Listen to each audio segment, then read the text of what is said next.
What does it mean for IT? First off, there are going to be less of keeping the lights on, because at the end of the day, the economics of the hyperscale cloud providers, they're going to be much better at keeping the lights on than we are.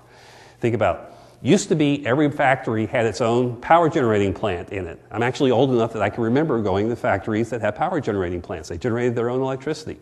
How many people generate their own electricity these days? Nobody does. Same thing will be true relative to keeping the lights on IT. So IT will need to move from traditional infrastructure technology and transactional types of systems. How many companies do their own payroll anymore? Nobody does, do they? And why? It's not that it's that hard to do. They can't afford all the accountants and lawyers necessary and engineers to keep the system up to date. So they go to paychecks, they go to ATP. Well, the same thing will be true for all of the transactional systems in all of the domains. Instead, IT has to focus on collaboration, choreography, orchestration, and the concept of services. How can I dynamically bring things together instantaneously to create value? If you haven't seen it, you can go out and you can Google this. I won't go through this in any detail. The Corporate Executive Board did a wonderful study in 2010 called The Future of Corporate IT, and they came up with these 5 radical shifts in what IT is going to look like. They did an update in August of 2011. When I first read this series of reports, I'm going, I can't, because they were saying by 2017 the things that they talk about were going to happen. And I said, they're a little, Amara's Law again, they're being a little optimistic about this stuff. 2011 report, it's happening faster than what they anticipated. And what actually they say, and if you sum up all 5 of those reports, what they're saying is that IT as it exists in most companies today will actually be reduced to be about 25% of itself. That the other 75% will be be distributed out to business units who will be doing their own transactional type of IT, because they can go find service providers who can do it better than the internal IT group can do it. The whole concept of software as a service is driving that. Interesting little side story, I was with the CIO. They were bringing up Salesforce.com. They were all excited. It was the first software as a service offering they had ever had in the company. The Salesforce.com guy made a bet with him saying, I bet you it's not. Long story short, Salesforce.com brought in some technicians. They basically put logging software in all of their gateways. They had 6 places where you could get out of their internal network to the internet. Logging software on all 6 gateways, basically logged every credential exchanged, then basically analyzed the credential exchanges, got rid of the usual suspects, Facebook, LinkedIn, eBay, and found that this particular company was running over 200 software as a service applications in different departments and parts of the organization. So about 25% will go away to that. About 25%, there's a big change taking place inside of most companies that are going to shared services organizations.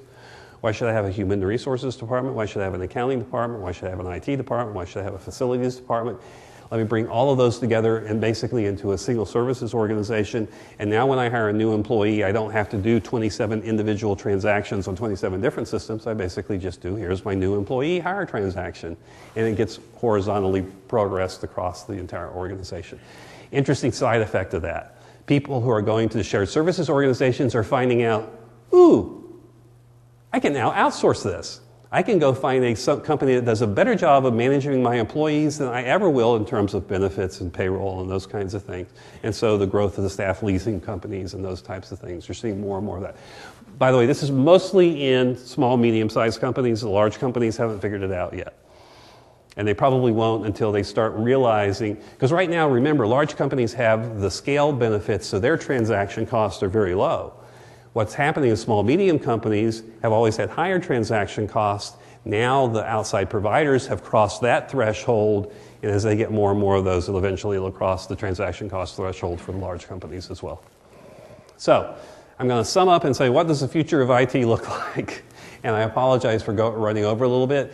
And you have to think about it differently than we traditionally think about it. We generally think about it in terms of things like hardware, compute servers and storage and network and then software on top of that. And that's not how business is going to be thinking about it in the future. Okay, what business is going to be thinking about is this concept of industrialized services. How can I get it the same way I get electricity? Or how can I get it the same way I get telephone service? Or how can I get it the same way I get my cable services? That's what they're going to be looking for. Because if you think about it, that's the value proposition. It's just getting the stuff done, especially on the transactional level. And the focus will not be so much on faster, better, cheaper as it's going to be on optimizing around things like, is it green? One of the trends we talk about is the concept of innovate to zero. In every company you go to, there's some superordinate goal somewhere that says, I'm going to go to zero on some measure or metric. It may be zero carbon, zero electricity, zero provisioning time, zero cost, zero employees in some cases, but I'm innovating to zero. Well, you'll see that in these optimization models, and what they're really focusing on is, how do I achieve this concept of industrialized services? How do I find an industrialized service provider for what it is that I need to do that doesn't directly create value for my customer? If I make shoes, how does IT ever create value for my customer? How does HR create value for my customer? If I make shoes, I'm going to focus on making shoes. That's the only thing I'm going to focus on. That's the only thing I'll have assets in. That's the only thing I'll manage to. Everything else I'm going to go buy.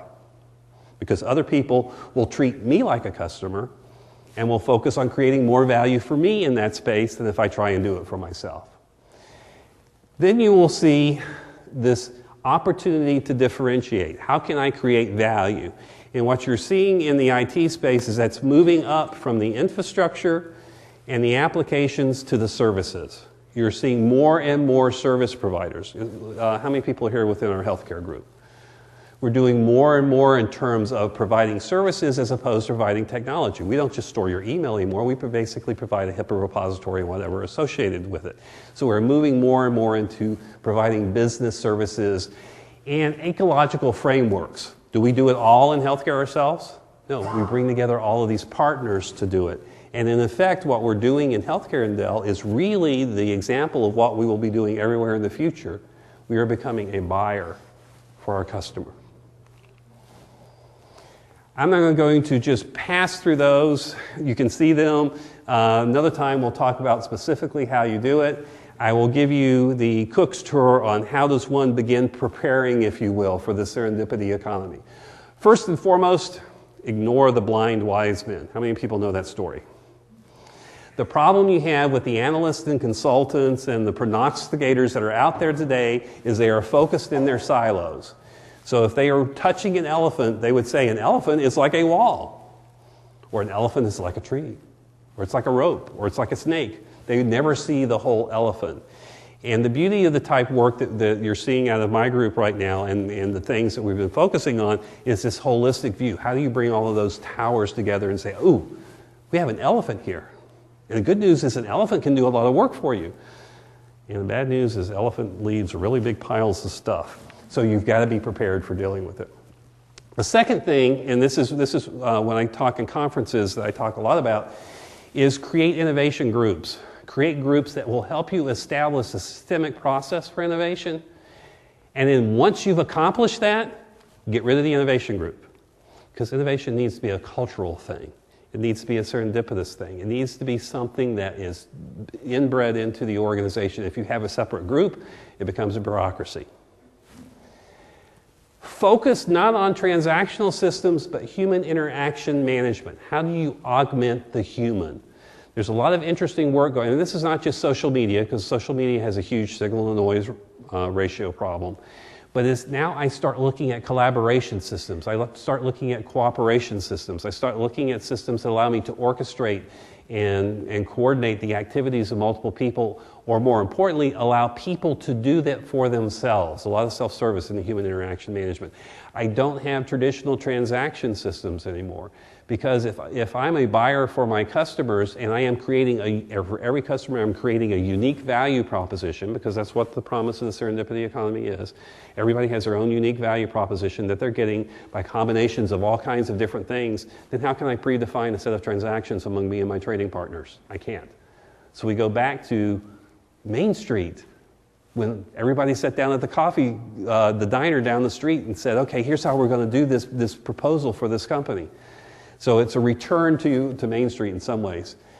What should come out of all of this is the culture of innovation. There's a lot of work to do that. And then the execution of it is move away from planning and setting plans and those kinds of things and move to this concept of constant observation, orientating, making decisions, and acting on it.